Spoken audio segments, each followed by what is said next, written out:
Kita mulai dari epicentrumnya yang masih saat ini belum juga selesai di Selat Hormuz.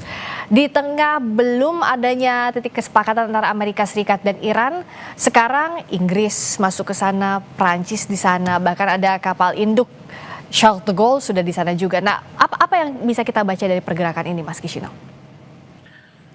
Oke, yang bisa kita baca dengan semakin banyak aktor yang melibatkan usahanya untuk tampil di kawasan ini, rasanya yang bisa kita baca adalah aktor-aktor di dunia ini kemudian makin concern dengan kawasan ini, gitu ya.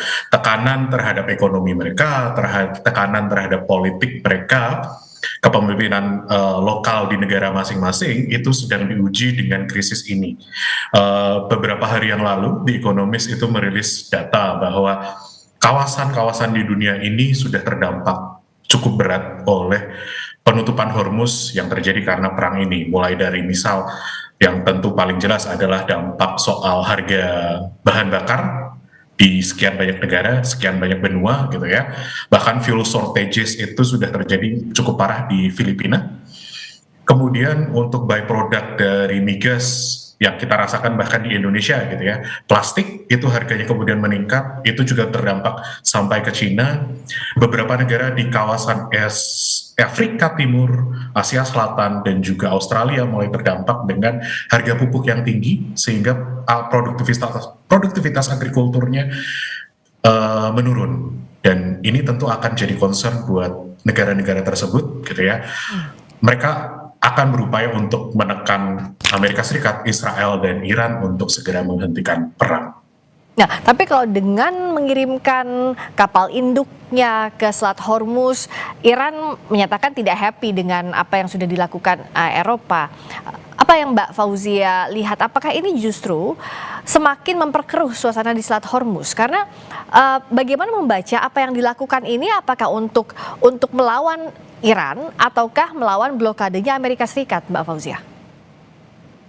Iya Mbak Friska, jadi kalau kita lihat memang keinginan dari Macron sendiri sudah menyatakan terkait dengan konsep strategic autonomy, yang artinya pihak Eropa ini memang sudah menginginkan untuk melakukan jarak yang besar terhadap kekuatan Amerika Serikat sendiri, karena tentu saja jika bersandar pada kekuatan Amerika saja, kekuatan Eropa ini tentu akan sangat berbahaya, terlebih dalam konteks Trump sendiri ini. Trump sudah mengeluarkan statement-statement terkait misalnya Greenland dan lain sebagainya yang dianggap bagi negara Eropa ini kontraproduktif begitu dengan kerjasama dengan negara Eropa. Nah, tentu kita melihat bagaimana statement Macron di dalam salah satu pertemuan di Afrika yang menyatakan bahwa dia mempertimbangkan untuk memang tidak mengirimkan kapal nuklir yang tadi disampaikan gitu. Meskipun bukan berarti komitmen untuk membuka Selat Hormuz ini tidak diamini oleh negara-negara Eropa, karena memang dengan konteks ini kita lihat misalnya di bulan April lalu ada sekitar 2 pertemuan yang dilakukan oleh negara Eropa yang dipimpin oleh Prancis dan juga Inggris begitu, yang bahkan salah satunya ini sempat mengumpulkan sekitar 40 negara yang tidak hanya Eropa saja tapi juga negara-negara lain.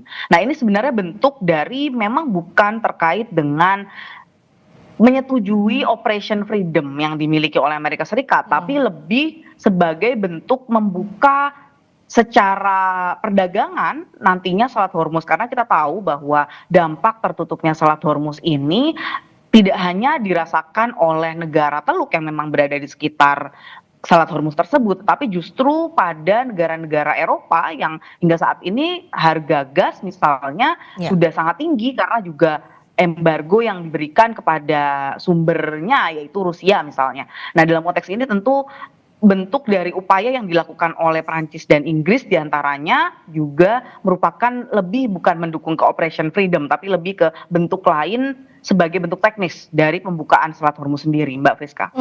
Tapi seberapa bisa Mbak Fauzia ini bisa nge-push atau mendorong agar dibukanya Selat Hormuz? Kalau dikatakan Inggris, Prancis mengerahkan, meskipun belum ada secara de facto di sana, tapi mengerahkan rencana pengerahan kapal perang dan kapal induk menuju Selat Hormuz, disebutkan juga ini merupakan upaya memperkuat kebebasan navigasi. Apakah ini bisa jadi daya tekan?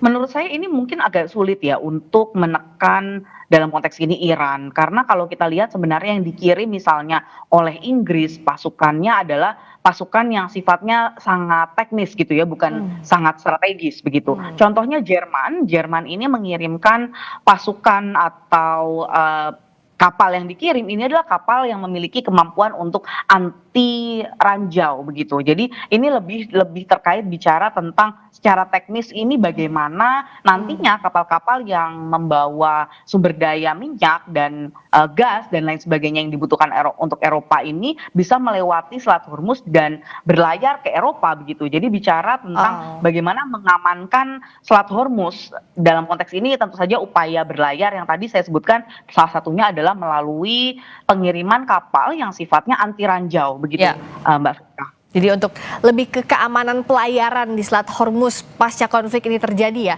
Apalagi kalau kita tahu statement Iran sebelumnya bahwa sudah disebarkan ranjau dan tidak tahu di mana saja ya. Ini bentuk antisipasi begitu ya Mbak Fauzia ya. Betul betul Mbak Friska. Mas Kishino, dalam kondisi seperti ini sebenarnya bagaimana kita melihat progres dari double blockade yang dilakukan oleh Amerika Serikat? Apakah sampai di titik ini itu masih efektif atau justru backfire untuk pelayaran Hormuz dan juga dampak kepada negara-negara lain? Oke, kalau mau dilihat dampak dari double blockade ini terhadap pelayaran, gitu kan ya Mbak? Ya. Oke. So far yang terjadi adalah ya kita makin tertutup. Walaupun kemarin sempat ada klaim bahwa ada kapal-kapal yang kemudian bisa lewat gitu ya, tapi saya rasa so far yang terjadi adalah ya kita makin susah di sini kondisinya. Kalau ada pemberitaan yang bilang bahwa 30 kapal sudah bisa lewat, tapi so far normalnya itu kan sekitar 140-an kapal yang bisa lewat, yang artinya kayak itu baru sekitar seperempat, ya seperempat lebih dikit lah dari arus normal. Yang mana itu dibandingkan ketika belum ada perang ya, itu cuma seperempat, itu belum ada apa-apanya. Tentu ini saya masih pikir bahwa ini bukan sesuatu yang ideal, ini belum bisa membuka. Kapan bisa dibuka ya tentu ketika semua pihak dari US dan Iran setuju untuk menghentikan konflik dan kemudian membuka selat ini lagi. Saya rasa yang terjadi double blockade ini itu masih menunjukkan bahwa tiap pihak itu masih pengen mendominasi sisi lainnya. Iran pengen mendominasi narasi terhadap perang di sana, dan US tentu ingin mendominasi narasi tentang perang di sana, bahwa menunjukkan bahwa pihak mereka lah yang menang. Dan sekarang yang terjadi adalah karena kedua pihak ini saling menunjukkan bahwa mereka yang paling menang, baik ke publik mereka maupun ke publik netral dan publik musuh, yang kena dampak adalah kita-kita ini, orang-orang yang di luar dari wilayah Hormuz itu sendiri. Ya, tampaknya sekarang juga Hormuz masih cukup sulit, Mbak Fauzia dan Mas Kishino. Misalnya soal tadi pengerahan kapal-kapal Eropa ke Selat Hormuz, meskipun yang dikirim adalah seperti yang sudah dijelaskan Mbak Fauzia, itu kapal-kapal teknis untuk membersihkan ranjau, tapi ini tidak disambut baik juga oleh Iran. Artinya masih tidak ada kesepahaman, baik itu antara Amerika Serikat dengan Iran maupun dengan pengerahan negara-negara Eropa menuju ke Selat Hormuz. Mbak Fauzia, sebenarnya jembatannya apa yang bisa dilakukan saat ini ya? Tentu kita lihat Mbak Friska bahwa memang salah satu jembatan ini sedang samper atau didatangi oleh Trump gitu ya, yaitu adalah Tiongkok gitu. Karena kita tahu bahwa dengan adanya double blockade ini tidak hanya kontraproduktif bagi negara-negara, tapi negara-negara luar, terlebih Cina begitu ya untuk Tiongkok. Karena tentu dengan kiriman minyak sebesar 1,4 juta barrel per hari dari Iran ke Tiongkok, ini sekitar 13-14% pasokan minyak mentah Cina ini terhambat. Meskipun kita juga lihat banyak sekali statement yang menunjukkan bahwa sebenarnya kapal Cina juga bisa lewat begitu ya. Tapi memang ini sedikit banyak mempengaruhi dari bagaimana berapa banyak minyak yang bisa lewat ke Tiongkok begitu. Nah, ini tentu saja instrumen yang penting begitu ya dalam konteks ini, ketika melihat ada dua negara yang sama-sama kekuatan besar begitu ya, dan ini salah satunya adalah harus menghadapi dalam konteks ini perang terhadap perang antara Iran, Amerika Serikat dan Israel. Dan ini juga salah satu konteksnya adalah bagaimana ketika adanya double blokade di Selat Hormuz ini, namun Tiongkok ini juga diancam oleh Trump gitu ya, untuk bahwa akan adanya tarif yang lebih tinggi atau bahkan sanksi yang lebih berat dari tarif yang sudah memang dibebankan dari Washington ke Beijing begitu ya, Ya. yang memang ketika ancamannya adalah jika tempat-tempat penyimpanan minyak Tiongkok masih menerima minyak dari Iran, maka akan diberikan sanksi dan lain sebagainya. Tentu ini juga bahasa yang diterima oleh Xi Jinping pada saat menerima Trump begitu, bahwa bahasa-bahasa koersif, bahasa-bahasa yang sifatnya sanksi dan non produktif seperti ini akan sangat berbahaya bagi hubungan kedua belah pihak begitu. Makanya kalau kita lihat salah satunya, mungkin saya akan sedikit melihat dalam konteks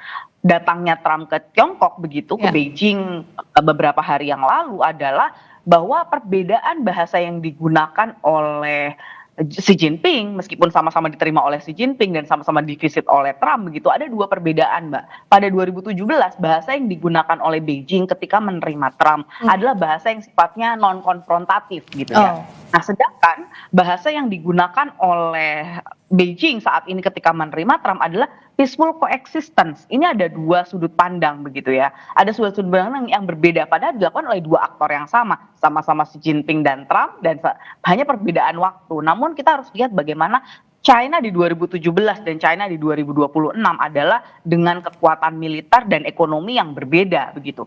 Ekonominya sangat besar saat ini, militernya juga lebih besar dibandingkan kondisi di 2017 itu gitu. Dan saat ini dia melihat, bahkan kalau kita lihat ada satu terminologi yang dimunculkan dan menjadi hit Google terbesar hari ini pasca pertemuan Trump dan Xi Jinping adalah Thucydides trap atau jebakan Thucydides, yang biasa terjadi atau mengancam pada negara-negara kekuatan besar begitu, negara-negara rising power terhadap negara existent superpower. Nah, ini yang menurut saya menjadi sangat penting ketika kita bicara tentang Hormuz ini, yang sebelumnya kita tahu ada dua isu yang mentok begitu ya, atau buntu, yaitu isu nuklir dan isu Hormuz. Dan isu Hormuz ini sepertinya memang membutuhkan Tiongkok untuk menyelesaikannya, karena tentu saja jika kita ingin mencapai permintaan yang diminta Iran, yaitu perdamaian yang sifatnya permanen, maka tidak dapat dilakukan oleh Pakistan saja begitu, tapi tentu membutuhkan dukungan dari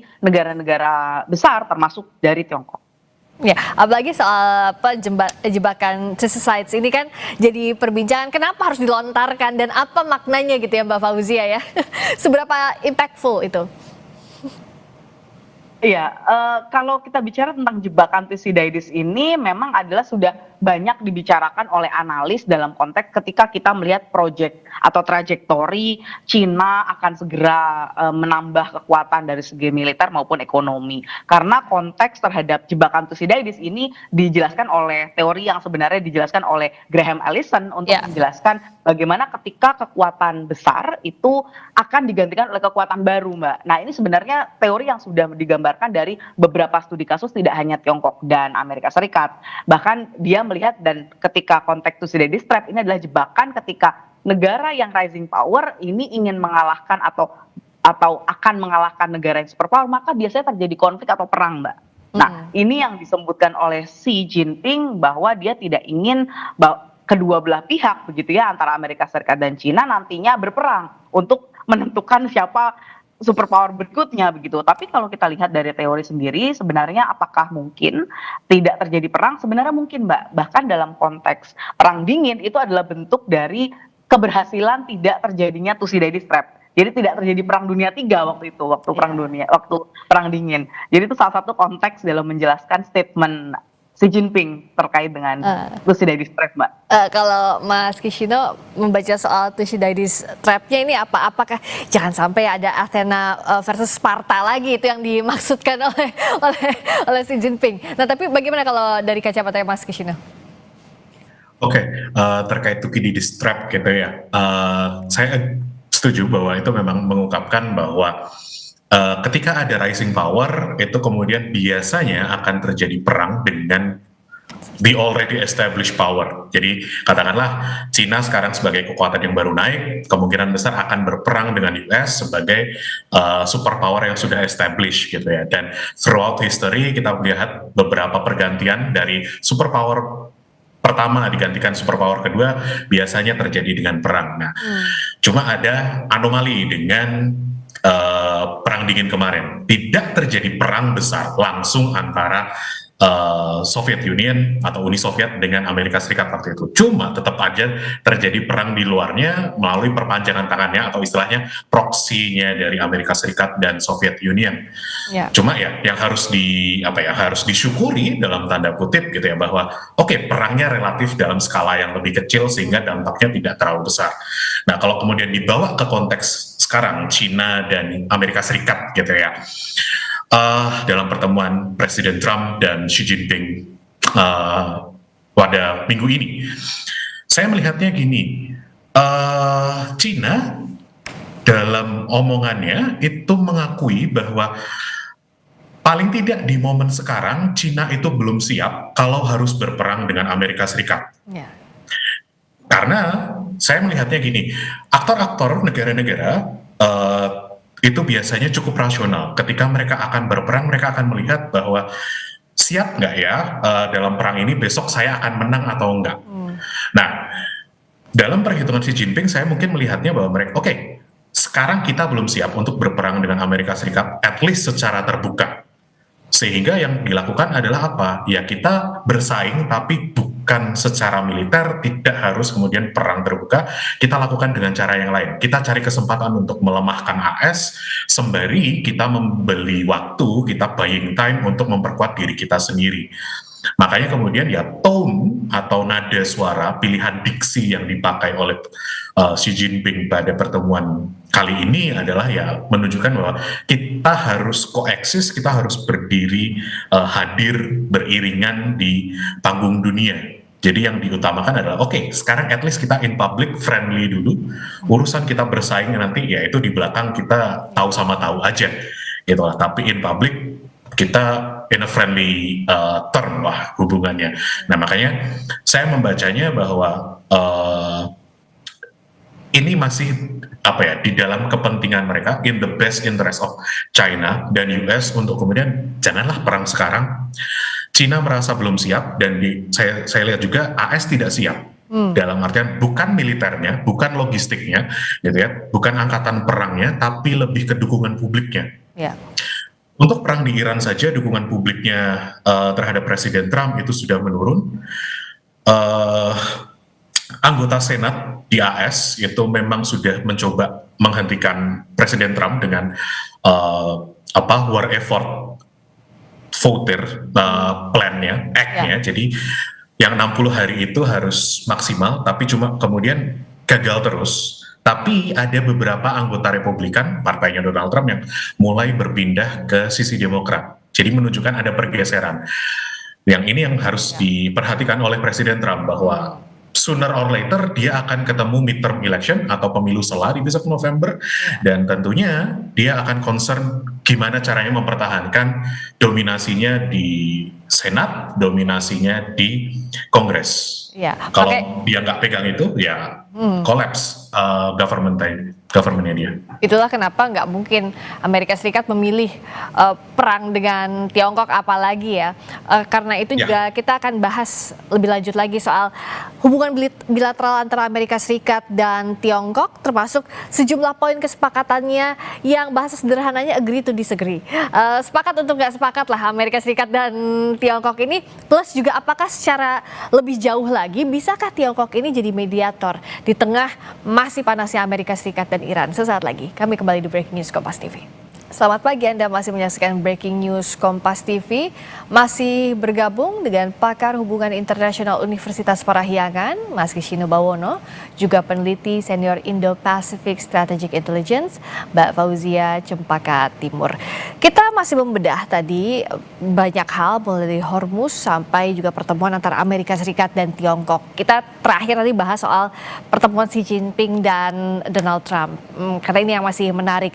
Secara bilateral, bilateral, apakah ini bisa membawa hubungan kedua negara ke babak baru, Mbak Fauzia?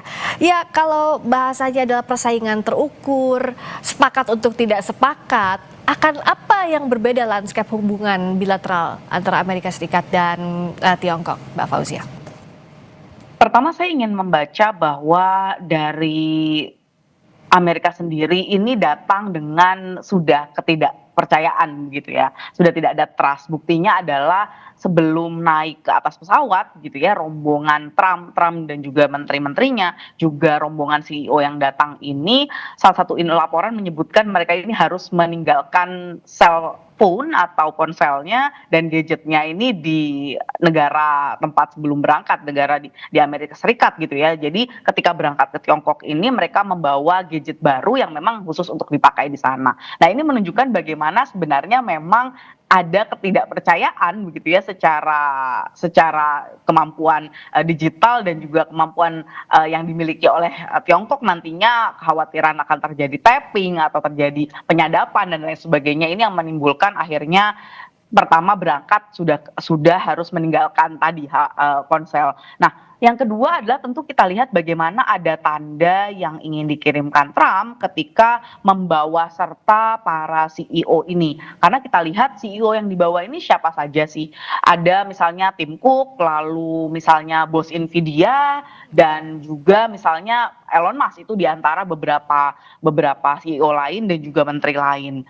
Dalam konteks ini kita melihat sebenarnya yang dibawa ini adalah produk-produk atau lini perusahaan yang sebenarnya Tiongkok juga memilikinya. Jadi kita melihat bahwa sebenarnya dalam konteks teknologi pun, perusahaan teknologi antara Amerika Serikat dan Tiongkok itu bukan dalam konteks complementary atau saling melengkapi, tapi lebih dalam konteks kompetisi begitu. Nah, ini dalam kita lihat misalnya bagaimana Elon Musk dengan Teslanya misalnya, yang sebenarnya dari konteks Tiongkok juga punya usaha dalam konteks mobil listrik yang besar begitu. Nah, ini tentu menurut saya adalah sinyal yang ingin dikirimkan kepada Tiongkok bagaimana kemampuan Amerika Serikat juga besar begitu ya. Nah, yang selanjutnya adalah ketika kita bicara tentang hal-hal apa yang didiskusikan, ada satu hal yang menurut saya cukup menarik, yaitu bagaimana ketika berangkat dari Amerika Serikat ini dalam kondisi masih memberikan tarif pada Tiongkok begitu ya, hingga datang ke Beijing ini masih memberikan tarif begitu ya. Nah, ini tentu menjadi sinyal yang cukup penting dengan kedatangan mereka ini, karena kita lihat juga bagaimana tarif ini pun sebenarnya sudah menjadi tarik menarik perang dagang antara Tiongkok dan Amerika Serikat begitu ya, tanpa ada kasus Iran. Bahkan beberapa Wall Street Journal dan beberapa media yang sifatnya ekonomi ini sangat khawatir di Amerika Serikat bahwa agenda dagang akan ditutupi nih oleh agenda diskusi tentang Iran, Mbak Friska. Nah, ini yang ada kekhawatiran bahwa topik bisnis dan dagang ini nantinya akan tertutupi oleh sinyal-sinyal tentang Iran begitu. Nah, tapi kalau kita lihat salah satu pencapaian yang saat ini keluar dari hasil setidaknya hari pertama antara Trump dan Xi Jinping adalah apa yang kita sebut dengan apa yang disebut oleh Amerika Serikat dan Tiongkok sebagai Board of Trade begitu ya. Jadi Board of Trade ini apa sih sebenarnya? Adalah kerjasama yang sifatnya bilateral antara Tiongkok dan Amerika Serikat yang nantinya mengatur secara lebih dalam tentang bagaimana kedua negara memanage hubungan perdagangan. Karena memang kita tahu bahwa tadi kedua negara yang sifatnya Amerika Serikat dan Tiongkok ini sifatnya memang bukan komplementari, Mbak. Jadi memang sifatnya kompetisi begitu ya di dalam aspek perdagangan. Terlebih kita lihat bagaimana Trump sendiri menghentikan tarif yang semakin tinggi kemarin ketika hampir memberikan tambahan tarif begitu ke Tiongkok, tapi Tiongkok menghentikan pengiriman rare earth atau logam jarang ke Amerika Serikat. Nah, ini yang membuat akhirnya Trump oke deh kita turunin gitu ya angka tarifnya. Nah, ini hal-hal seperti ini yang disampaikan oleh Xi Jinping dalam pertemuan yang berbeda dari pertemuan 2017 hingga saat ini adalah pertemuan yang kali ini jelas disampaikan bahwa Tiongkok ini ingin ditreat sebagai negara yang sama-sama major power, kekuatan besar, sehingga bahasa-bahasa yang sifatnya koersif, memberikan sanksi ini tidak akan mempan. Itu yang sinyal yang diberikan dengan jelas dari konteks Tiongkok terhadap Amerika Serikat.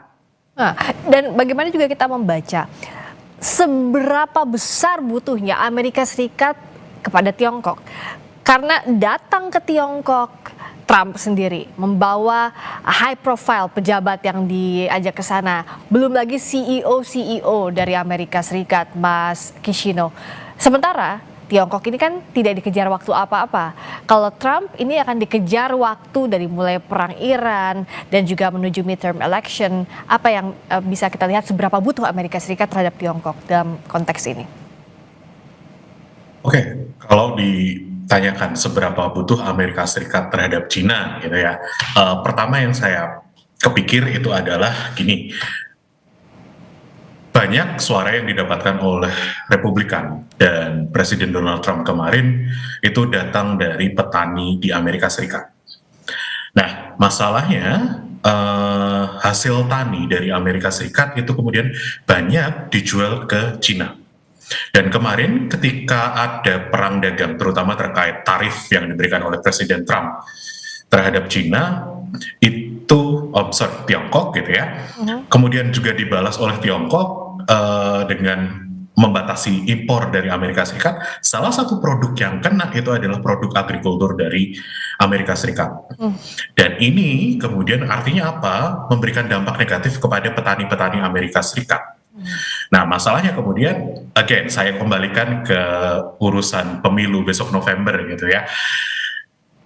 Ini akan jadi challenge, akan jadi tantangan bagi Presiden Trump dan Partai Republikan secara umum untuk meyakinkan petani-petani di AS bahwa Partai Republikan dan Presiden Donald Trump akan memperjuangkan kepentingan mereka, gitu ya. Walaupun ini juga ada mixed message, ada pesan yang cukup berkontradiksi. Karena kemarin saya juga baca ada laporan ketika Presiden Donald Trump diwawancara, gitu kan, dia ditanyai, Bapak seberapa peduli, seberapa terpikir ketika Anda bernegosiasi dengan Iran, gitu, terkait harga-harga barang yang naik di Amerika Serikat. Dia bilang, saya nggak kepikiran itu sama sekali. Saya cuma kepikiran bahwa Iran itu nggak boleh punya nuklir. Jadi ya ini sebetulnya ada mixed messages. Dia bilangnya apa, tapi kemudian sebetulnya ada kebutuhan apa. Yeah. Yang saya bilang pertama, oke, itu soal agrikultur gitu ya. Kedua, saya sebetulnya ada di posisi bahwa Amerika cukup butuh Tiongkok untuk menjadi mediator atau at least menjadi penyampai pesan kepada Iran. Harapannya gitu ya, Amerika rasanya berpikir bahwa kasus di Iran dan Hormuz ini juga berdampak negatif pada Cina, pada Tiongkok. Sehingga ketika sama-sama merasakan dampak negatif ini, kemudian bisa harapannya bilang kepada Tiongkok untuk bilang kepada Iran bahwa sebagai dalam tanda kutip sekutu dekat dari Iran, untuk segera menandatangani, untuk segera menyetujui, untuk segera mencari titik tengah dengan Amerika Serikat, sehingga pada akhirnya paling tidak ada kejelasan untuk mengakhiri konflik di Iran. Saya membacanya kebutuhan Amerika Serikat di situ. Dua itu, at least. Kalau kemudian misal tadi dikaitkan dengan kedatangan beberapa CEO ke sana, gitu ya, saya berpikir gini, beberapa CEO atau bilioner di Amerika Serikat itu yang kemudian punya hubungan dekat dengan Presiden Donald Trump, mereka kemudian sebagai financial backer-nya beliau. Dan artinya ya harapannya akan ada, bahasa saya gitu gambarannya, akan ada saweran kepada bilioner ini ketika ada diplomatic deals tertentu dengan Tiongkok, karena ya potensi ekonomi Tiongkok itu kan besar, entah itu sebagai pesaing atau entah itu sebagai complementary. Kalau tadi Mbak Cempaka bilang itu not necessary, tidak sepenuhnya komplementer ya, tapi saya juga mikir bahwa who knows, mereka di belakang layar akan ada deal-deals tertentu yang menguntungkan mereka. Bagi saya menangkapnya gitu. Termasuk deal ini kan disampaikan oleh Presiden Tiongkok Xi Jinping bahwa noting that China's door will only open wider. Ini bisa kita katakan bahwa ya udah membuka pintu, nggak ada opsi lain selain membuka pintu seluas-luasnya itu untuk kooperasi antara China dan juga Amerika Serikat, Mbak Fauzia. Di tengah tidak adanya trust dalam sisi pribadi Trump terhadap Tiongkok, tapi di sisi lain juga ada dicoba dibuka lembaran baru dalam hubungan Amerika Serikat dan Tiongkok. Gimana ini? Karena sepertinya berkebalikan ya, antara tidak adanya trust tapi dibuka kesempatan untuk lebih luas lagi,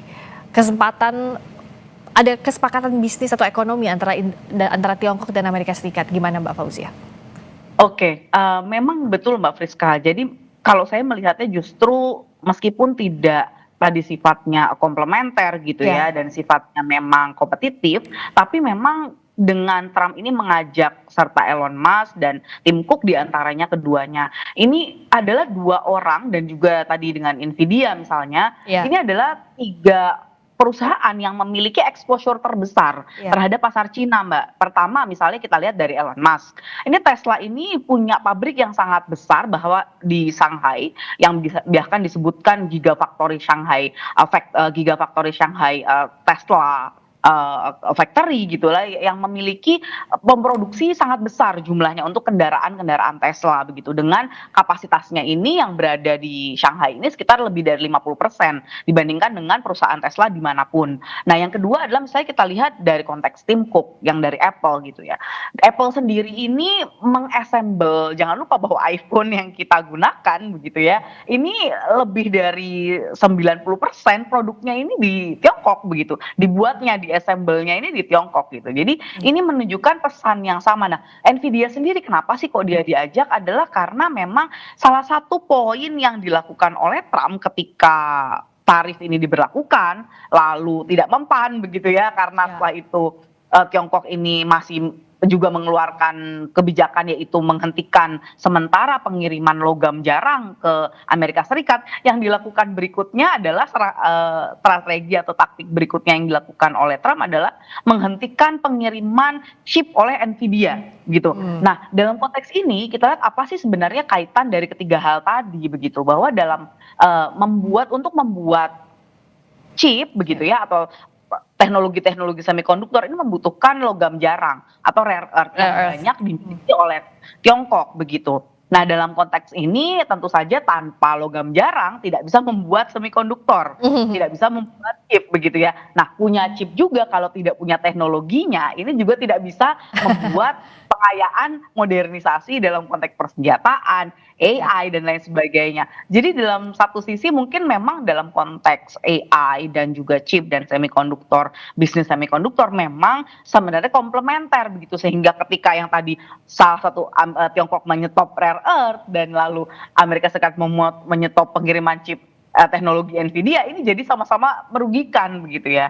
Nah ini salah satu concern yang juga menjadi pertimbangan dalam hubungan bilateral dagang Amerika Serikat dan Tiongkok, bahwa dan yang harus dicatat Mbak Friska adalah kedua negara ini, meskipun tadi saya sampaikan dalam konteks rare earth sendiri atau logam jarang sendiri ini Tiongkok yang menguasai, serta teknologinya chip ini yang menguasai, yang lebih maju ini Amerika Serikat, tapi dua-duanya punya keterikatan dan ketergantungan yang besar pada Taiwan. Karena 80 hingga 90% pembelian semikonduktor yang ready to use ini dari Taiwan. Nah, ini hal-hal seperti ini yang tentu sangat menentukan. Nantinya kita tahu ada dalam konteks negosiasi ada yang disebut trade off. You give some, you take some begitu ya. Nah, dalam konteks ini tentu kita lihat bagaimana nanti poin terkait dengan semikonduktor dan logam jarang ini tentu akan menjadi trade off yang diperhitungkan bagi Trump maupun Xi Jinping. Tapi lagi-lagi daya tekannya Amerika Serikat tidak sebesar itu ya Mbak Fauzia terhadap Tiongkok? Iya, betul. Karena kita tahu bahwa sebenarnya dalam konteks semikonduktor ini memang masih keinginan Trump untuk menekan Tiongkok ini cukup besar, terutama dalam konteks perang Iran misalnya, Mbak.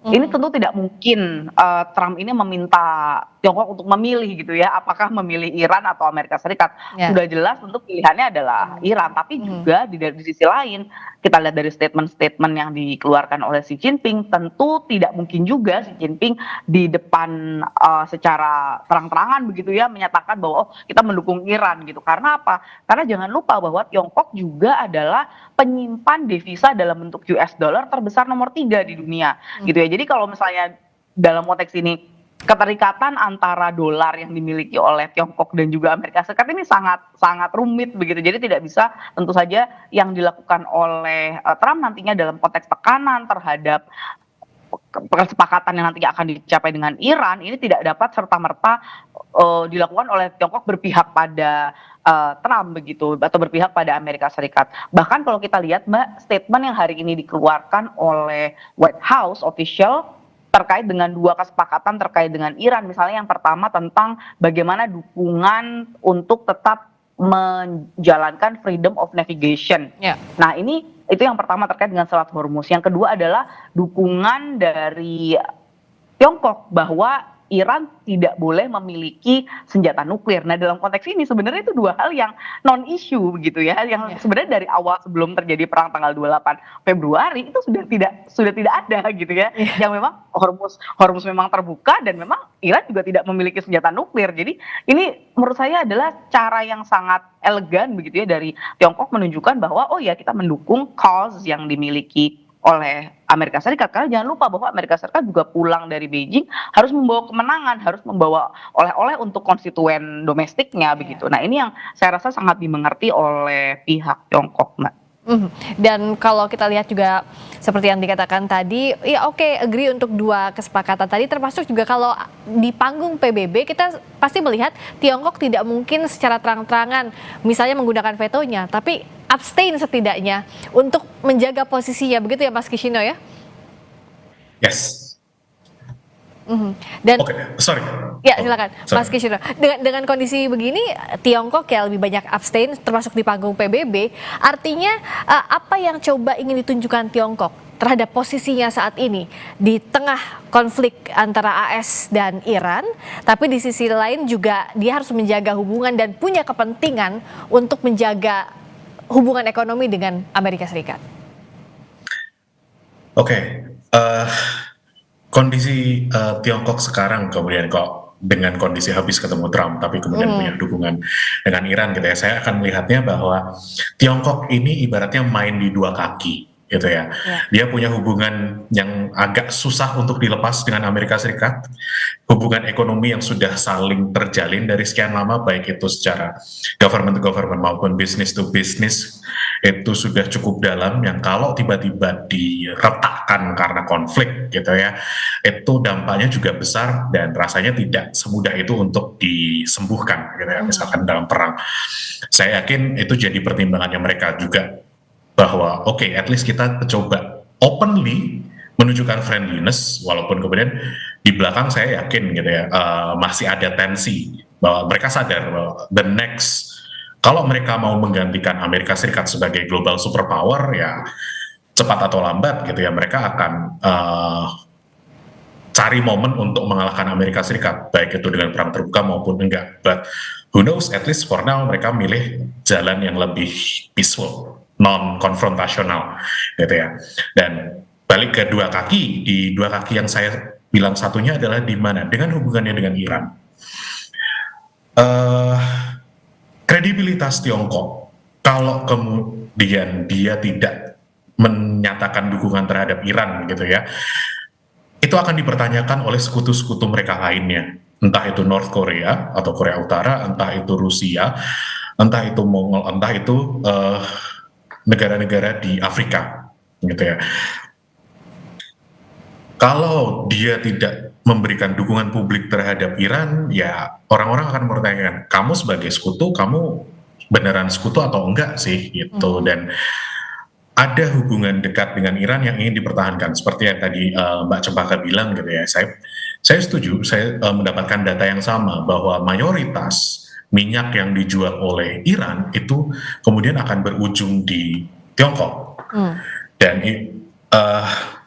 kemudahan untuk mendapatkan akses minyak ini yang saya rasa Tiongkok belum rela untuk melepas, walaupun ada laporan juga dari Reuters gitu ya bilang bahwa at least ini klaim dari White House ya, yang saya secara pribadi saya agak ragu untuk kemudian kita setuju as it is gitu ya.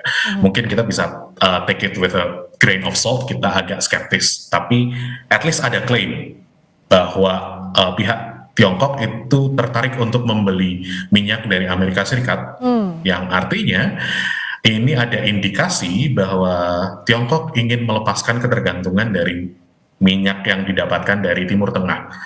Dan mungkin ini adalah cara dari Tiongkok untuk menjaga relasi dengan Amerika Serikat. Jadi again, saya akan melihatnya Tiongkok bermain di dua kaki, di satu sisi gitu ya. Mencoba mendekati Amerika Serikat, mencoba tetap punya hubungan yang baik, at least di publik, at least di muka umum, cukup terbuka, cukup friendly dengan Amerika Serikat, tapi di sisi lain dengan mendukung Iran, saya rasa ini juga menjadi interestnya Tiongkok selain tadi yang kredibilitasnya dia.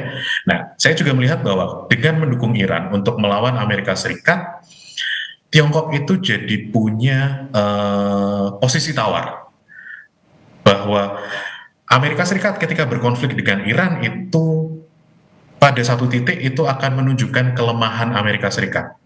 Bahwa mereka sebetulnya juga terdampak dari perang ini loh, gitu. Mereka tidak betul-betul kebal, gitu ya. Dan ketika mereka terekspos kelemahannya atau terekspos kekurangannya, Tiongkok jadi tahu, misal ketika besok ada konflik lagi, apa yang harus dimanfaatkan, strategi apa yang harus diterapkan, gitu. Dan itu jadi jawaban saya bahwa kenapa Tiongkok bermain di dua kaki, kenapa saya menganggap seperti itu ya, ada hubungan dengan AS yang pengen dipertahankan, sama di sisi lain hubungan dengan Iran dipertahankan untuk apa? Dalam rangka melemahkan AS dalam konteks mereka bersaing dengan AS untuk menjadi global superpower. Bagaimana, apakah ini bisa dibandingkan tawaran yang coba diberikan oleh Amerika Serikat kepada Tiongkok dari sisi ekonomi, Mbak Cempaka, dengan keterikatan secara sosial maupun emosional dengan Iran? Kita tahu kedua negara, Iran dan juga Tiongkok, adalah dua negara dengan peradaban kuno terkuat yang masih ada sampai sekarang. Dari sisi ancient civilization sampai saat ini, keterikatan secara sosial dan emosional tentu akan lebih berat ke sana. Tapi dengan kondisi saat ini, kebutuhan secara ekonomi, bagaimana membaca dua pengikat ini? Mana yang lebih kuat? Iya Mbak, kalau saya lihat memang kalau Amerika Serikat meminta bahwa Cina ini memilih antara Iran atau Amerika Serikat, tentu tidak akan pernah pilihannya menjadi Amerika Serikat begitu ya, karena kita tahu bahwa hubungan antara Tiongkok dan Iran sendiri ini adalah salah satu hubungan bilateral yang tertua di dunia, bahkan berjalan ini sudah sejak 139 sebelum Masehi begitu ya, yang bicaranya sudah sejak jalur sutra, Silk Road. Tidak bicara lagi tentang bagaimana hubungan Partai Komunis dan mullah gitu ya, tapi bicara tentang bagaimana dinastihan dengan kekaisaran di Iran waktu itu. Jadi memang sangat jauh jika kita bicara tentang hubungan historis begitu ya. Dalam konteks modern sendiri pun sudah sangat besar, yaitu bagaimana sanksi Amerika Serikat terhadap Iran yang terjadi ini sudah membebani Iran, dan tentu saja ini mendorong Iran untuk semakin dekat dengan Beijing, yang akhirnya Tiongkok dan Iran ini punya yang disebut dengan Iran Strategic Partnership, yang perjanjiannya ini sifatnya 25 tahunan begitu, dan selalu diperkuat secara aktif, terlebih ketika pasca perang, ketika misalnya tahun lalu terjadi serangan dari Israel ke Iran begitu ya. Nah, ini terus-menerus diperkuat begitu ya, dan kalau kita lihat sebenarnya Israel pun punya hubungan yang erat secara dagang dengan Cina begitu. Tetapi dengan serangan Israel ke Iran di tahun lalu ini membuat Cina mengeluarkan statement yang memojokkan Israel begitu. Nah, ini menunjukkan bagaimana ketika diminta untuk memilih antara Iran dan Israel dengan mudah Cina memilih Iran begitu. Namun memang beda kasusnya jika harus memilih antara Iran dan juga Amerika Serikat begitu ya, karena keduanya ini punya hubungan dagang yang besar dan kita lihat memang Cina ini pasca terjadi serangan Amerika Serikat dan Israel ke Iran pada tanggal 28 Februari ini masih memiliki keuntungan gitu ya, masih diuntungkan dengan cara apa? Karena harga minyak Iran yang memang jatuh begitu ya, ini jauh turun lebih jatuh lagi gitu waktu terjadi serangan itu. Nah, ini tentu sebenarnya menguntungkan, terlebih Iran ini masih maksud saya Tiongkok ini memiliki refinery atau tempat-tempat penyimpanan minyak yang cukup produktif begitu ya, yang tugasnya ini menyimpan minyak-minyak yang dikirimkan oleh atau diekspor oleh negara lain. Nah, bahkan menyebutkan salah satu yang mungkin muncul dan kenapa sih Tiongkok ya Amerika Serikat ini mendatangi Tiongkok adalah tentu saja untuk memintanya sebagai jembatan, tadi kita bahas gitu ya di Ya. awal. Jembatan apa sih yang sebenarnya dibutuhkan ini, karena memang salah satu informasi menyebutkan bahwa Cina ini atau Tiongkok ini memberi bantuan satelit gitu ya, bantuan satelit meskipun bukan bantuan militer ya Mbak ya, tapi bantuan yang satelit yang dimana mempermudah operasi-operasi yang dilakukan oleh IRGC begitu. Nah, ini sebenarnya meskipun lagi-lagi ditolak secara formal gitu ya, bahwa Tiongkok ini tidak menyatakan, tidak mengiyakan gitu ya, atau tidak menidakkan bahwa adanya sangkaan bahwa Tiongkok ini membantu Iran dalam konteks tadi satelit.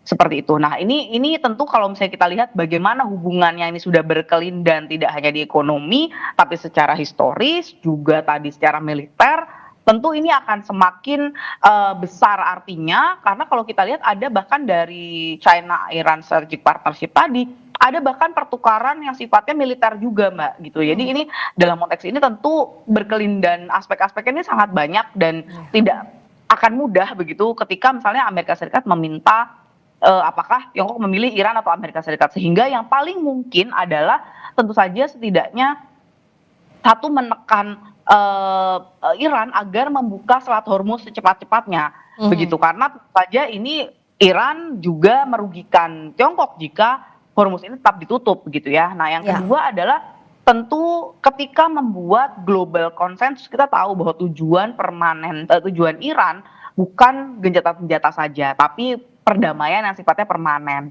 Nah, dalam konteks ini jika mewujudkan perdamaian yang permanen tentu tidak akan mungkin jika tanpa negara kekuatan besar lain seperti Rusia ataupun Tiongkok begitu, sehingga dalam konteks ini tentu butuh global konsensus atau konsensus global yang nantinya membuat struktur yang mungkin kita bisa bilang seal the deal bagi Iran, sehingga nantinya tidak akan diserang kembali dan perdamaian yang permanen yang diinginkan Iran ini dapat tercapai.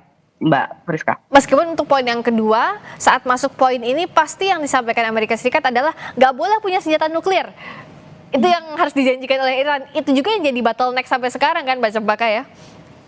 Betul Mbak, betul. Jadi memang kalau Iran sendiri bilang bahwa dia tidak mau gitu ya, dia tidak mau dihentikan karena memang itu haknya gitu, karena dan itu memang dilindungi oleh NPT. Dalam konteks ini memang tidak boleh melakukan atau memiliki apa yang disebut dengan senjata nuklir, tapi bukan tidak boleh melakukan pengayaan nuklir begitu, sehingga beberapa opsi yang dilakukan oleh atau diberikan oleh Amerika Serikat adalah masih sifatnya teknis, dan kalau ini mungkin tidak terkait dengan China tapi lebih banyak terkait dengan Rusia misalnya, bagaimana apakah ini dengan poin yang 60% grade nuklir, pengayaan nuklir yang dimiliki oleh Iran ini akan diturunkan kadarnya begitu atau dipindahkan ke negara ketiga. Nah, ini yang seringkali disebutkan Putin gitu, bahwa mereka terbuka, Rusia terbuka untuk menerima pengayaan nuklir yang dimiliki oleh Iran, dan sebenarnya sudah pernah dilakukan di 2015 begitu di era JCPOA-nya Obama begitu. Nah, tapi tentu saja dalam konteks ini teknis yang disebutkan oleh beberapa opsi-opsi tadi, salah satu yang sangat tidak mau dilakukan oleh Iran adalah melucuti kemampuan nuklirnya. Nah, ini yang sangat tidak mau. Seperti itu Mbak Friska. Ya, dan kalau dari sisi Mas Kishino, Tiongkok sebagai jembatan apa yang bisa dilakukan? Apakah setidaknya jadi messenger untuk Iran dalam hal ini dalam jembatan komunikasi antara Amerika Serikat dan Iran? Bahasnya usai jeda di Breaking News Kompas TV, kami segera kembali. Anda masih bersama Breaking News Kompas TV, saya Friska Clarissa dan masih bergabung pakar hubungan internasional Universitas Parahyangan, Mas Kishino Bawono, juga peneliti senior Indo-Pacific Strategic Intelligence, Mbak Fauzia Cempaka Timur. Tadi di pengantar sebelumnya kita melihat bagaimana yang masih jadi hambatan adalah Iran pun menyebut bahwa terbuka untuk negosiasi, tapi negosiasi bukan berarti didikte pihak lain. Artinya butuh betul-betul kesepahaman soal proses negosiasi yang berlangsung dan sampai sekarang belum terjadi, Mas Kishino. Kalau tadi kita sebelumnya juga bicara soal peran Tiongkok, jadi jembatan negosiasi itu apa yang bisa dilakukan? Karena Pakistan sudah gagal di perundingan sebelumnya. Oke, kalau kemudian pertanyaannya adalah kira-kira peran apa yang bisa dilakukan oleh Tiongkok dalam lanjutan konflik ini gitu ya. Maka jawaban saya adalah Tiongkok by nature secara alami gitu ya. Karena karena ukuran negaranya, karena kekuatan yang dia miliki sebesar itu, dia kemungkinan besar tidak hanya sebagai jembatan, tidak hanya sebagai penyampai pesan, tidak hanya sebagai messenger, gitu ya. Apalagi kita juga harus lihat dengan kedekatan Tiongkok terhadap Iran, gitu. Maka kemudian peran apa yang bisa dilakukan lebih dari sekedar jembatan? Saya melihatnya sebagai pembisik atau negara yang memberikan pengaruh terhadap proses pengambilan keputusan di sekutunya, dalam hal ini Iran. Saya melihatnya gini, negara-negara yang besar itu biasanya tidak hanya menyampaikan pesan, tapi bahkan memberikan pengaruh terhadap keputusan yang diambil oleh sekutunya, apalagi sekutunya yang secara ukuran, secara kekuatan lebih kecil dibandingkan dia. Dan itu terjadi dengan kondisi Iran sekarang dan hubungannya dengan Tiongkok. Kita bisa lihat mungkin dari kasus sejarah gitu ya, saya tarik mundur sekitar beberapa puluh tahun yang lalu ketika terjadi perang Indo-China kedua, yaitu antara Vietnam melawan Amerika Serikat. Nah, salah satu sekutu atau pendukung dari Vietnam Utara waktu itu, Vietnam yang komunis, adalah Tiongkok bersama dengan Uni Soviet waktu itu. Dan ketika Vietnam Utara ingin mengambil keputusan tertentu, maka dia juga akan berkonsultasi atau juga mendengarkan pendapat atau tekanan dari kedua pihak, dari kedua pendukung besar mereka, yaitu Uni Soviet dan Tiongkok. Dan dalam hal ini gitu ya, ada beberapa keputusan yang mereka kemudian sejalan dengan Tiongkok waktu itu. Nah, saya melihat akan ada kesamaan seperti hubungan Vietnam Utara dulu dengan Tiongkok, dengan kondisi Iran sekarang bersama hubungannya dengan Tiongkok. Dan saya pikir gitu ya, Mojtaba Khamenei sebagai pengambil keputusan yang sangat influential di Iran, tentunya kemudian dia akan memberikan ruang untuk pengaruh-pengaruh dari Tiongkok. Karena kita juga harus akui, dan Iran juga harus mengakui bahwa eksistensi mereka itu juga atas bantuan dari Tiongkok. Dan nanti saya yakin akan ada proses negosiasi di antara kedua sekutu ini gitu ya. Karena Iran saya rasa butuh kemenangan yang bisa diklaim terhadap publiknya sendiri.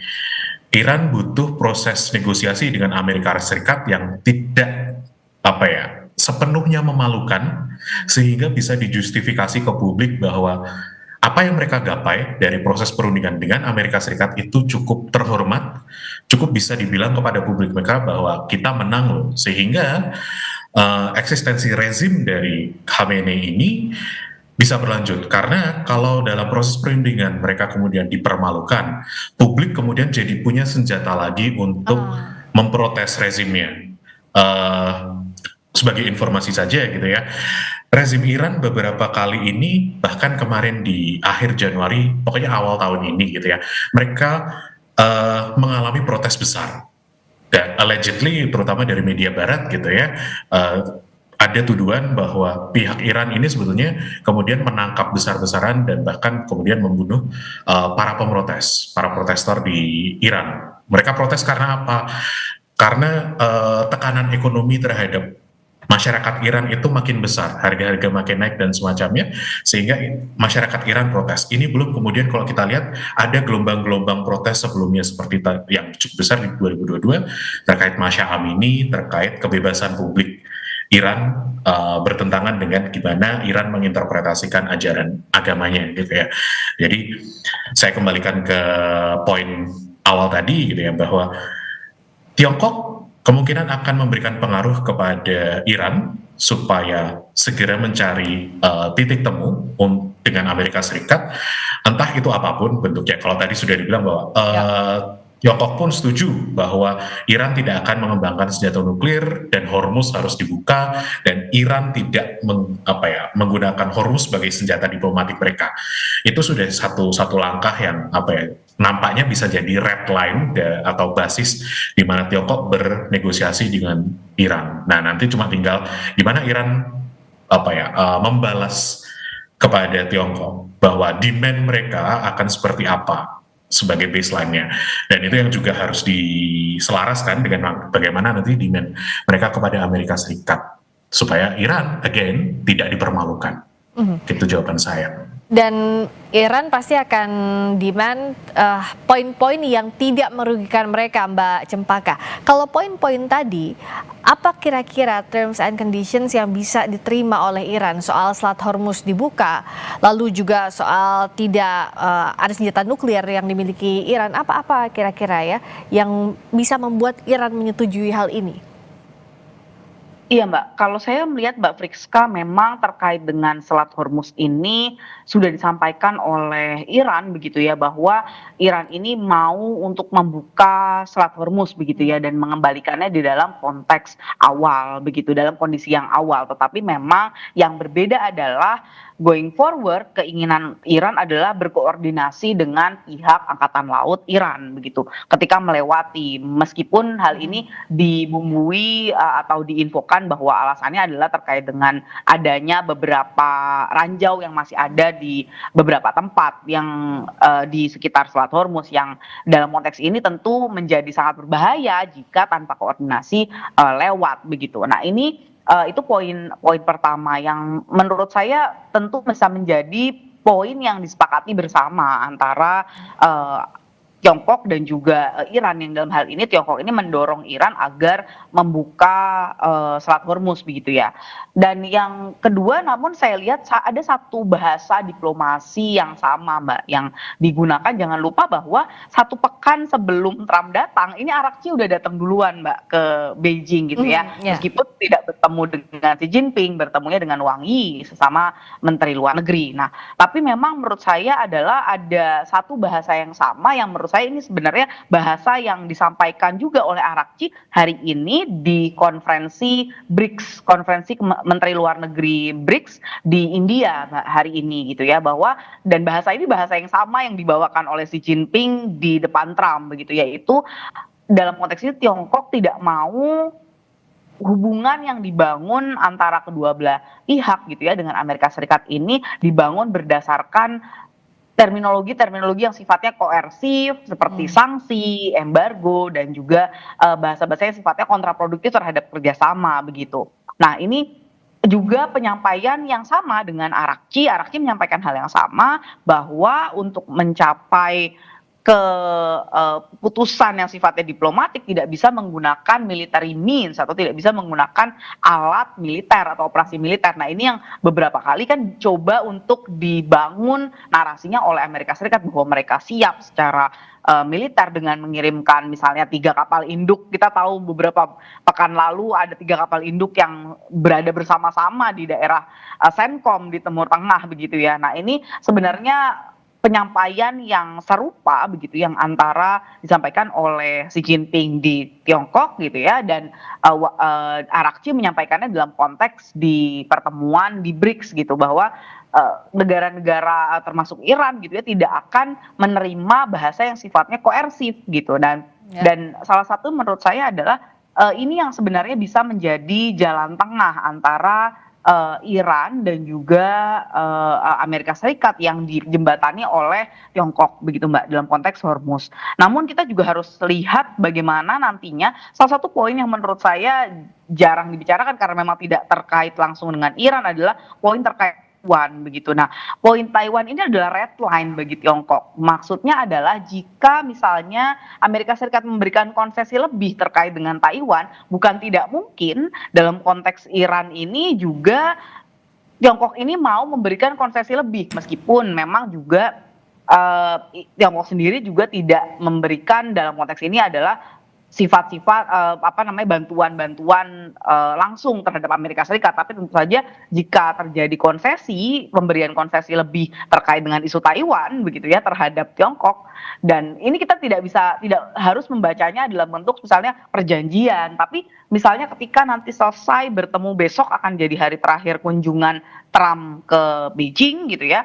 Nah, kita lihat misalnya jika ada tweet atau bahkan statement atau gestur diplomatik terkait Taiwan, ini kita sudah bisa melihat sebenarnya pertemuan antara Xi Jinping dan Trump ini mengarah kemana dan apakah akan berujung ke deeskalasi atau eskalasi, Mbak Friska. Begitu, Mbak. Apalagi poin Taiwan ini kan yang di-highlight oleh Presiden Tiongkok Xi Jinping secara langsung bahwa missteps on Taiwan could push their two countries into conflict. Jadi kalau salah aja soal Taiwan ini bisa push dua negara terhadap konflik. Gimana Mas Kishino? Warning yang dikasih oleh Xi Jinping untuk Trump. Oke, terkait Taiwan gitu ya, dan warning dari Presiden Xi Jinping. Saya melihatnya gini, Taiwan itu adalah ibaratnya gitu ya, satu titik penting dalam pemerintahan Tiongkok dari zaman dulu hingga sekarang. Mereka selalu memandang bahwa Taiwan itu adalah semacam provinsi yang belum kembali kepada mereka. Sehingga dari dulu hingga sekarang narasi publik, narasi PR-nya, narasi speeches yang dilakukan, yang diberikan oleh petinggi-petinggi partai komunis di Tiongkok itu adalah bagaimana mengembalikan Taiwan kepada tanah air mereka. Dan yang kemudian terjadi yang saya baca gitu ya,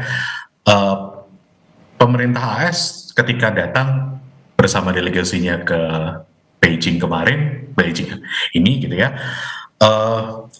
mereka mengklaim bahwa mereka tidak ingin membicarakan apapun terkait Taiwan dan memang tidak bicara apapun terkait Taiwan, at least publicly gitu ya. Karena kemudian Presiden Donald Trump ketika sesi foto gitu ya, saya menangkapnya itu sebuah sesi foto, ditanyai oleh sekian banyak wartawan hingga kemudian wartawan tersebut berteriak gitu ya, semacam bertanya bahwa Bapak membicarakan tentang Taiwan nggak sih di pertemuan itu gitu kan. Dia cuma diem saja, dia mengalihkan, dia bicara tentang hal yang lain gitu, tidak menjawab pertanyaan dari wartawan ini gitu ya. Ya ini yang kemudian saya menangkapnya ada jawaban dari Menlu AS Marco Rubio. Dia bilang bahwa policy dari Amerika Serikat, kebijakan dari Amerika Serikat terkait Taiwan itu tidak berubah hingga saat ini. Yaitu apa? Tetap mendukung Taiwan untuk tidak bergabung dengan Tiongkok. Dengan cara apa ya? Yang salah satu yang saya baca terakhir adalah akan ada penjualan senjata, kalau nggak salah hampir 12 miliar dolar kepada kepada Taiwan. Dan ini Amerika Serikat kayak rasanya kayak tidak peduli dengan apapun yang dikatakan oleh Tiongkok, tapi di sisi lain Tiongkok itu merasa bahwa kok itu sebagai bentuk dukungan kepada Taiwan yang itu tidak ideal bagi Tiongkok. Karena ya ibaratnya kayak pemerintah Xi Jinping butuh menunjukkan bahwa mereka akan tetap berusaha untuk mendapatkan Taiwan karena itu sudah dalam tanda kutip janji revolusinya mereka. Dari Partai Komunis dari dulu ya sudah ngomong bahwa Taiwan akan kembali. Nah, cuma masalahnya adalah ya di satu sisi ini jadi bom waktu bagi pemerintah Tiongkok. Kapan mau menagih janji, kapan harus memenuhi janji ini, gitu ya.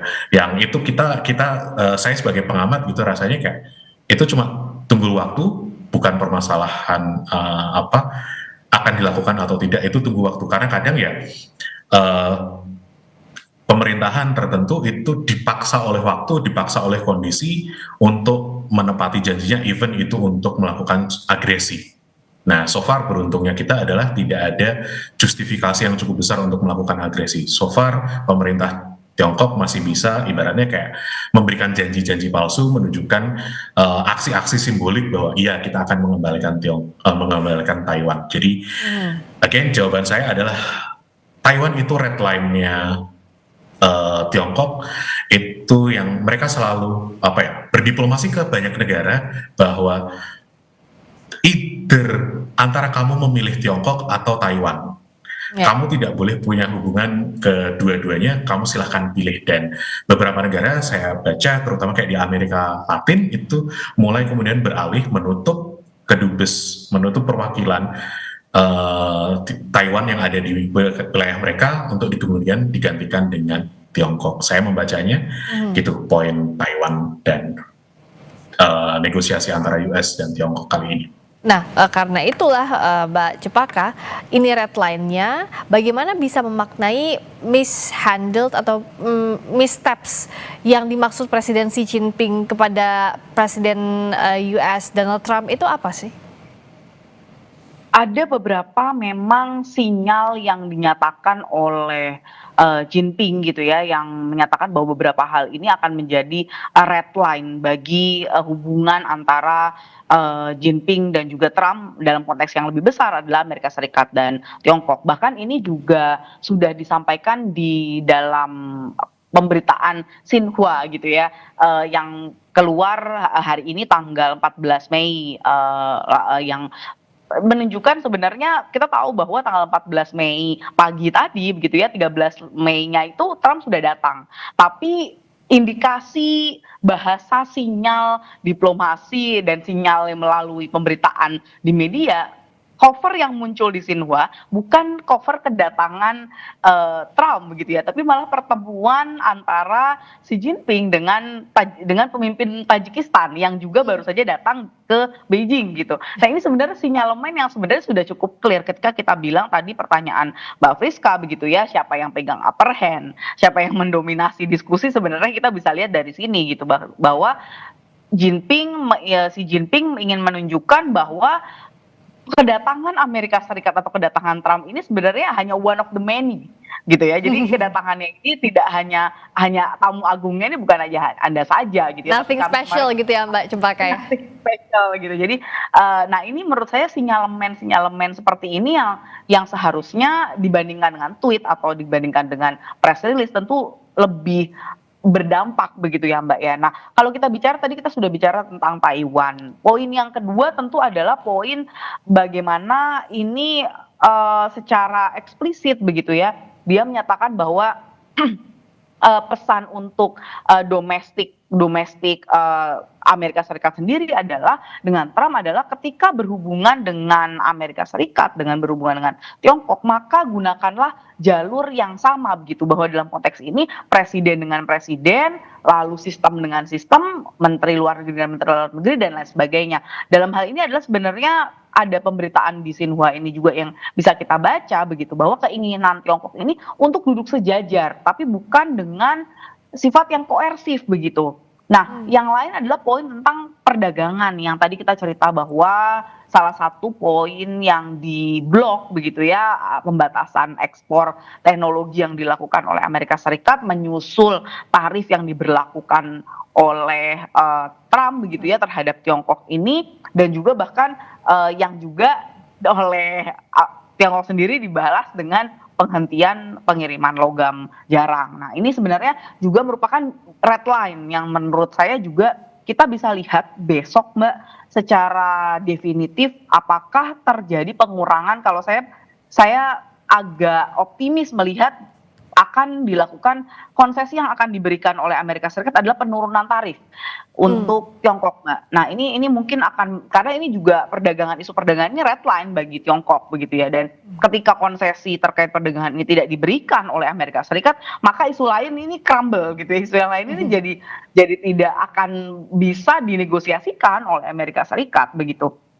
Jadi kalau saya lihat memang isu yang tarif ini tentu akan diturunkan oleh Trump begitu ya, terlebih tadi saya sampaikan bahwa ada kesepakatan bilateral yang disebut dengan Board of Trade tadi yang menghubungkan antara Tiongkok dan Amerika Serikat begitu.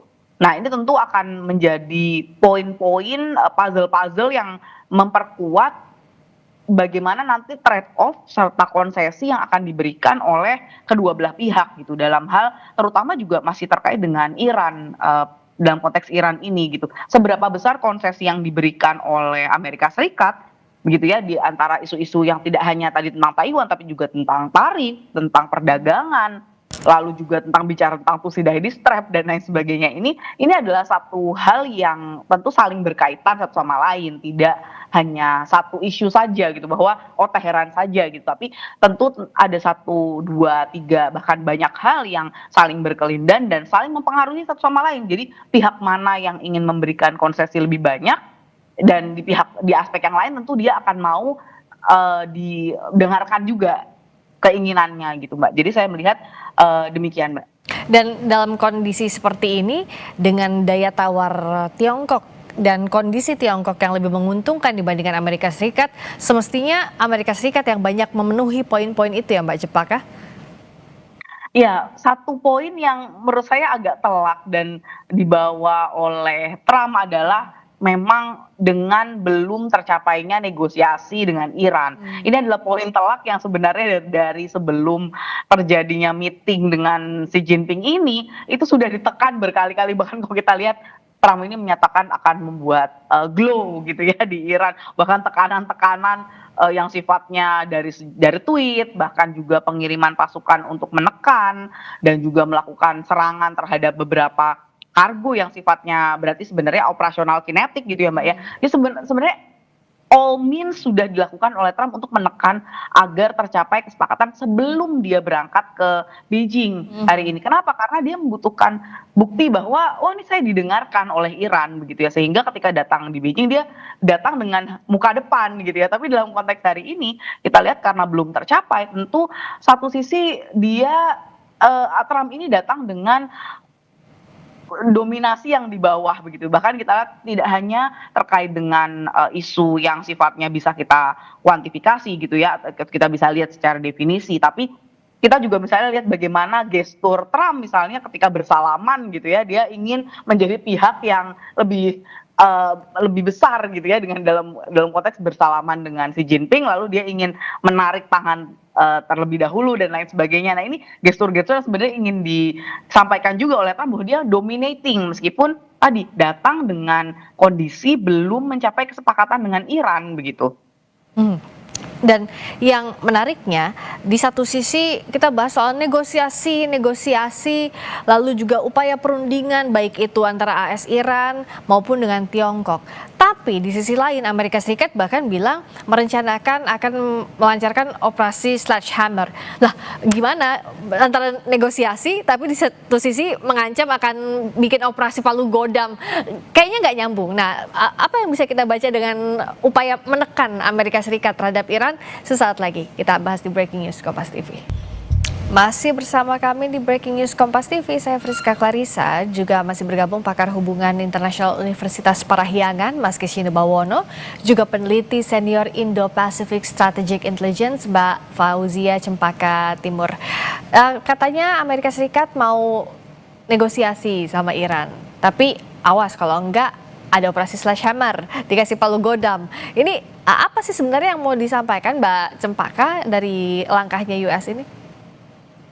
Tentu kita tahu bahwa salah satu hambatan dari operasi Trump di Operation Epic Fury itu adalah dalam konteks New World Resolution yang mengikat bahwa Amerika Serikat ini harus selama 60 hari, ini diberikan waktu selama 60 hari untuk melakukan operasinya sebelum akhirnya mempertanggungjawabkan di depan Kongres, begitu ya, di depan Senat. Nah, ini hal yang tentu saja ketika tadi nama operasinya diubah, tentu akan berakibat terhadap dua hal. Yang pertama adalah meriset kembali bahwa ini adalah operation yang berbeda dari Operation Epic Fury, begitu, meskipun dalam secara target dan lain sebagainya bisa jadi sama, begitu.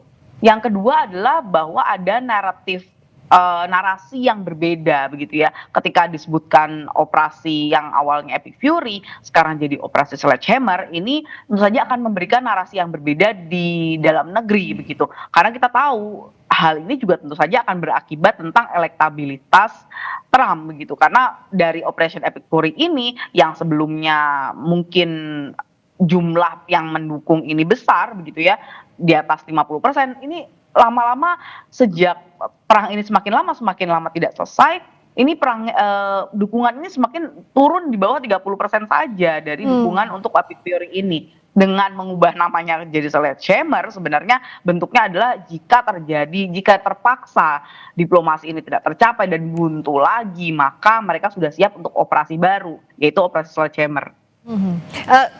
Artinya kalau Mas Kishna membaca, akan berlakunya operasi Sledgehammer ini apakah akan lebih besar dibandingkan Epic Fury? Karena kondisinya waktu Epic Fury kan US memulai serangan terhadap Iran, tapi sekarang Epic Fury-nya udah dianggap tidak berhasil.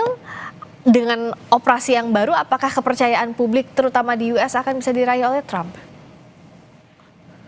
Oke, saya mulai dengan bahwa saya sepemahaman dengan Mbak Cempaka gitu, bahwa ini tentang riset 60 hari dari War Powers Act yang dimiliki oleh sistem politik di Amerika Serikat, bahwa presiden itu cuma boleh menyetujui aksi perang selama 60 hari.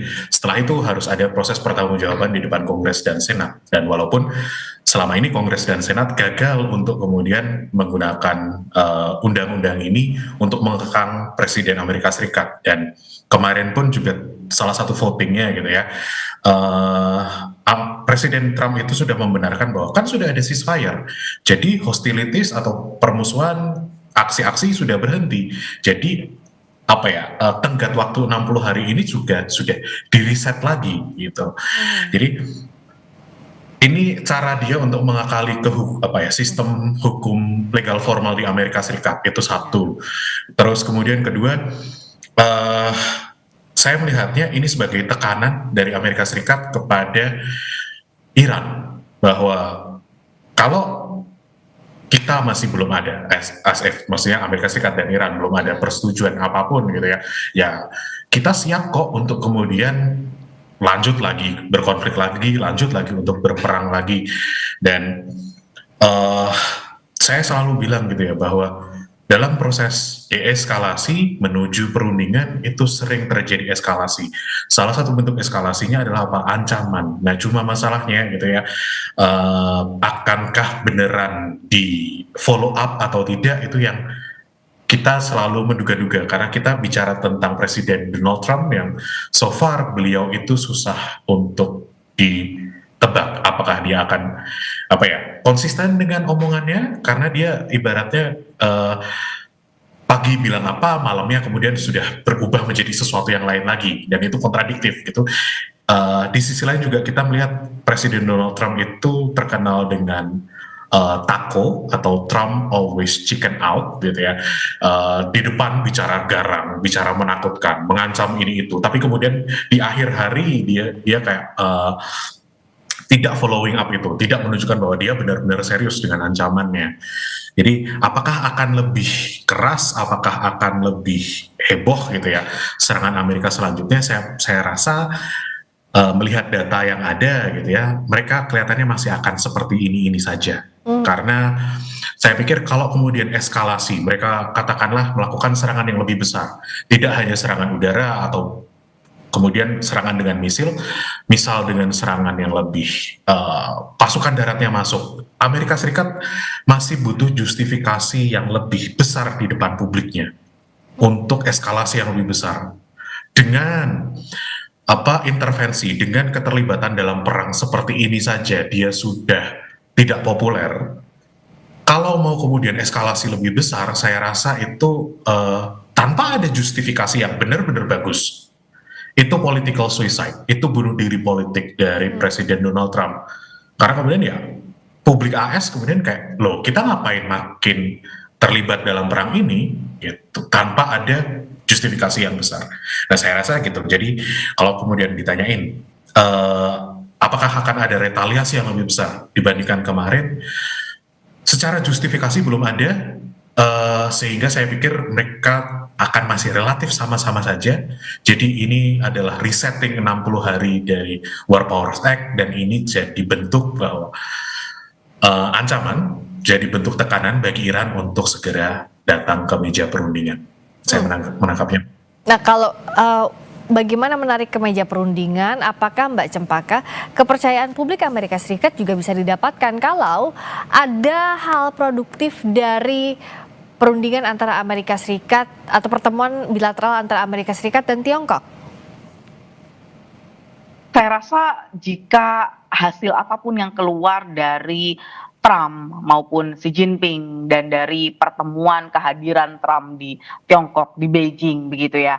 Ini pemenang sebenarnya adalah Tiongkok sendiri begitu. Dalam hal ini kita melihat apapun hasil keluarannya, ini Tiongkok sudah membuktikan bahwa dia ini sudah, kalau salah satu penelitian yang dikeluarkan oleh Chatham House misalnya menyebutkan bahwa Tiongkok ini pemain long game begitu ya, pemain dalam jangka panjang, dia melihat dalam jangka yang jauh, dia sangat sabar, dan bahkan dia di sini menunjukkan bahwa dia punya kredibilitas secara internasional begitu, di mana struktur perdamaian tidak akan tercipta kalau dia bukan co-arsiteknya, bukan dia sebagai arsitek pendampingnya begitu. Nah ini yang tentu sangat berbahaya dan di sisi lain juga menguntungkan bagi Tiongkok begitu ya, bahwa dia punya hubungan ekonomi yang baik begitu ya, dan juga dengan kekuatan militer intelijen yang tinggi, serta bagaimana posisi diplomasi yang saat ini, posisi diplomatik yang dipegang oleh Tiongkok ini sangat menguntungkan sebenarnya bagi Tiongkok.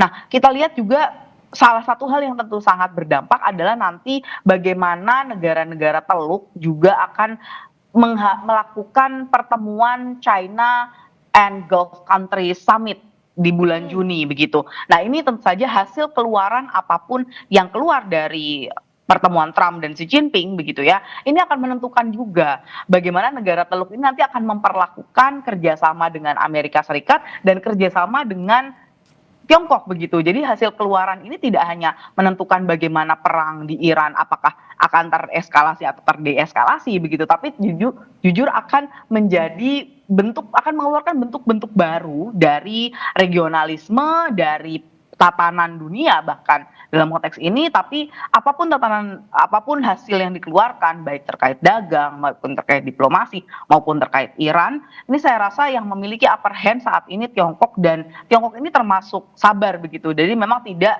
serta-merta secara gegabah ingin atau melakukan apa yang diminta oleh Iran maupun oleh Amerika Serikat. Jadi saya rasa ini yang akan sangat menentukan, Mbak, dengan hasil besok apa yang akan dibicarakan, karena tentu saja hari pertama kita lihat sangat landai begitu ya diskusinya, saling memuji, dan juga sampai makan malam pun masih memuji. Nah besok kita lihat apalagi yang keputusan apa yang akan keluar di pertemuan hari kedua. Karena harusnya yang akan alot itu hari penentuan poin-poin untuk diketuk palu ya Mbak Cempaka ya, makanya di hari itulah kita harus menunggu ya. Betul Mbak Priska. Kalau Mas Kishino, dari pertemuan Xi Jinping dan juga Trump, apa yang ada di bayangan Mas Kishino soal perubahan landscape after itu? Perubahan landscape besok gitu ya, pasca pertemuan ini terkait konflik ini akan seperti apa? Saya rasa jawaban saya masih sama dengan kita beberapa waktu yang lalu gitu ya, bahwa Cina bisa bermain lama, tidak ada tekanan publik so far bagi mereka gitu. Ada kebutuhan yang sangat urgent, misalkan besok harus pemilu gitu.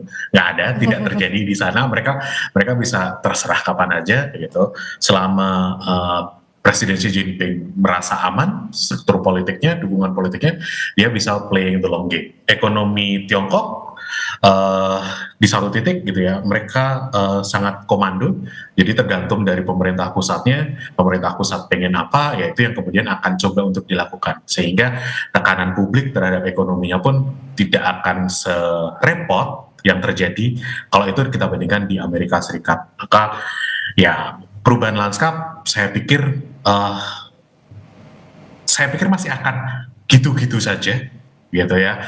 Iran masih akan masih maksimalis dengan keinginan mereka. Amerika kemungkinan juga akan masih maksimalis dalam proses negosiasi. Mereka pengen semua dari mereka itu diiyakan gitu ya. Maksimalis maksudnya kayak gitu. Sehingga nanti kemungkinan masih akan mentok lagi gitu. Cuma ya nanti ditunggu aktor-aktor lainnya apakah akan juga tambah ikut menekan atau tidak. Kalau tadi Mbak Cempaka bilang akan ada pertemuan antara negara-negara Teluk dengan Tiongkok, saya pengen menambahkan bahwa beberapa negara Teluk seperti Uni Emirat Arab itu dan Arab Saudi, menurut beberapa laporan media Barat itu bahkan juga sudah ikut menyerang balik ke Iran. Ada rilis begitu gitu ya. Bahkan itu juga allegedly ada tuduhan bahwa terutama Uni Emirat Arab, mereka melakukan serangan balik ke Iran itu dengan koordinasi bersama Israel. Yang mana kemudian kayak ya itu ibaratnya kayak dengan orang yang sama-sama nggak suka dengan Iran, walaupun ya tidak serukun itu gitu ya. Di sisi lain juga ada laporan bahwa Irak itu digunakan oleh militer Israel untuk sebagai staging point untuk menyerang Iran. Jadi kita lihat aktor-aktor lainnya, apakah mereka bisa juga ikut menekan Iran untuk segera ke meja perundingan atau tidak. Takutnya gitu ya, akan ada perluasan konflik, tidak hanya sebetulnya kemudian yang di publik terbuka adalah Amerika Serikat, Amerika Serikat, Israel versus Iran, tapi kemudian ada aktor-aktor di kiri kanannya kemudian ikut berperang. Dan semoga sih tidak, tapi saya rasa kita masih akan gini-gini aja. Takutnya kita kemudian akan seperti di Rusia dan Ukraina sekarang. Kalau kita COVID kemarin kita ada adaptasi dengan new normal gitu ya. Nah, new normal yang terjadi di Ukraina dan Rusia sekarang adalah ya kedua belah pihak ini stalemate. Posisinya relatif setara, tidak bisa saling mengungguli secara decisive, secara mutlak, dan takutnya besok di Hormuz dan di Iran ini ibaratnya new normalnya kita besok adalah apa? Ya kita akan tahu bahwa suatu saat tiba-tiba akan ditutup lagi, suatu saat dibuka lagi Hormuznya, suatu saat pecah konflik lagi, suatu saat akan damai lagi. Karena kalau melihat apa yang diomongkan Ali Larijani, salah satu petinggi militer dan intelijen serta pertahanan di Iran dulu ya, dia kalau di Indonesia mungkin bisa diibaratkan sebagai Nurkolis Majid, intelijen, as in orang yang intelektual, dia didengarkan di publik, dan idenya Ali Larijani ini apa? Prediksinya bahwa Iran itu akan mendapatkan damainya ketika Amerika Serikat sudah capek untuk berperang. Nah, sekarang masalahnya Amerika Serikat belum capek-capek karena apa? Mereka masih memperjuangkan ada klaim yang bisa dipakai di publik mereka bahwa mereka menang. Nah, sampai kapan itu akan terjadi? God knows, hanya Tuhan yang tahu. Tapi so far, again, gitu-gitu aja saya rasa. Dan tapi juga singkat saja Mbak Cempaka, apakah dengan di tengah perundingan yang coba diraih sekarang setidaknya antara bilateral AS dan Tiongkok, Israel bisa masuk ke sana lagi atau tidak? Karena waktu itu kan Pakistan diganggunya sama Israel. Nah kalau sekarang apakah masih ada potensi setelah itu?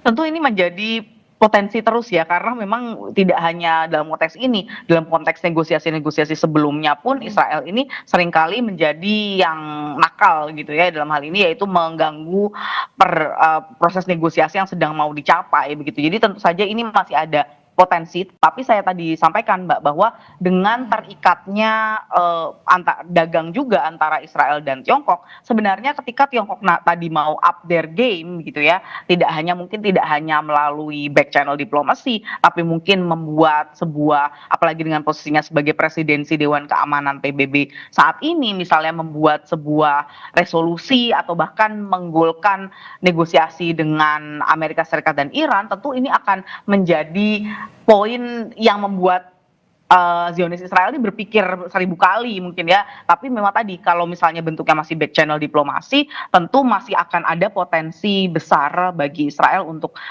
melakukan penggagalan dari upaya diplomasi dan negosiasi ini, Mbak Friska. Tapi semoga itu tidak terjadi ya.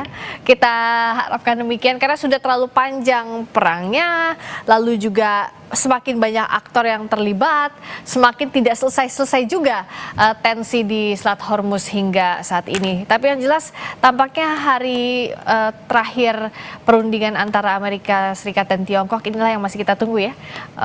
Mas Kishina juga Mbak Cempaka.